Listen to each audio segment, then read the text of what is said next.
Today we're going to be talking about mobile radios out in the field, whether using these for race applications or for other reasons. We're going to be talking about handheld VHF radios and a specific setup that I have here that's portable for you.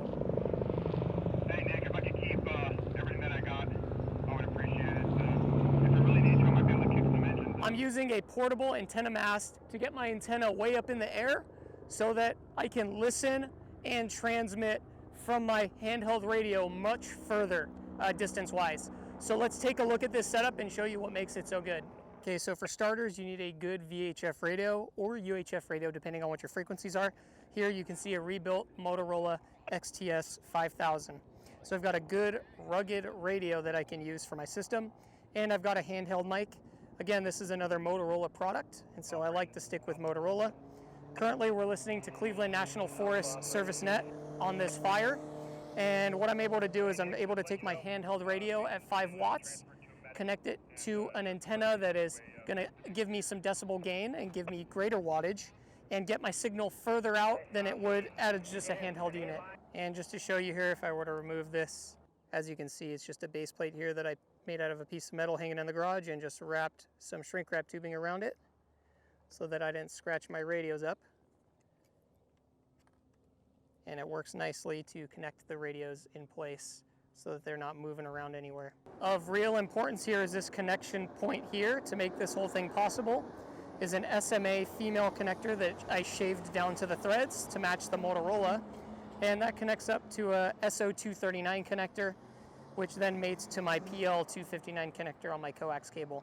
So by using a short run, I'm decreasing my decibel loss, and I go to my RG8X coax cable up top. We'll show you that here in a sec. All right, so an important part of this setup here is going to be the coax cable. So this is a 16-foot antenna mast. I've got about 30 feet of coax cable, and that's so that I can run it down to my radio here if I need to, but I can also extend that coax cable out to, say, a car or a camping location, and in that way I can listen to the radio while I'm not next to the antenna mast. That coax cable then makes its way up to the top of the antenna mast. As you can see there, there's a 55-inch VHF whip antenna that's stationed right up at the top of the antenna right there. You can see it swaying in the wind. And then there's 4 radial ground planes that are 22 inches across, and that's going to help ground the antenna out when I make transmits on that. And then just because I am in the USA, I've got my American flag flying on top, and that helps as a visual acuity aid out in the desert for when I set this thing up in the air. And you can see there's a close-up of the antenna connection up at the top with the PL259 that goes into an NMO mount made by Layered that bolts to the pole. And then my whip antenna on top of that, which is also a Layered brand antenna. All the links to all the products will be in the description below. Layered whip antenna connected right here. This is the Layered NMO mount right here. Whip antenna moves around freely in the wind, and then the 22-inch radials come off. There's 4 of them. You can see a little bit of electrical tape just to hold the wire in place so that it's not pulling on the wire assembly itself. You've got a 16-foot telescoping painter's pole. Picked this up at Lowe's. Okay, so that gets up to 16 feet and condenses down to about 5 feet, which is about right here, which is really nice for packability. Nice thing about this setup, once it's all packed up, super short. This is shorter than I am. Less than 5 feet tall for a 16-foot antenna mast.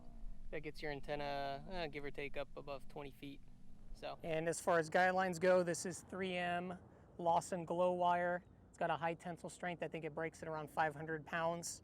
And so I've got 4 corners attached here, which keeps the mount very sturdy.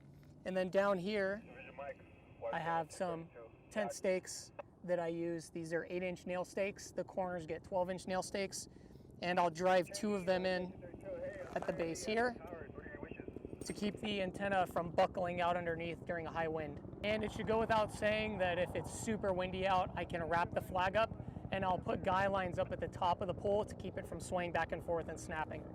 All right guys, with a setup like this, you're gonna extend your communication tenfold. So you're gonna take your VHF antenna that might be 4 or 5 watts, and you're gonna just excel that range tremendously. You're gonna get that antenna up high, you're gonna give it some decibel gain, so it's gonna give it more wattage output, and you're going to be able to receive from much further away. I've tested this out in desert locations, and it works absolutely incredible. And I've also tested this out in areas like this, urban areas, like when we're working on this fire here, and we're able to pick up communications that I normally wouldn't get on just a handheld VHF with a rubber duck or a whip antenna. So we're going to get back to scanning the air here on this active incident, and I'm going to be ending this video here. If you enjoy the content, please leave a like and subscribe to the channel. And if you want to make one of these yourself, I'm going to link all the products in the description below. Not all of them are affiliate links. I want to show you every single part that I use for this. So keep that in mind. Like, share, and subscribe, and we'll see you next time.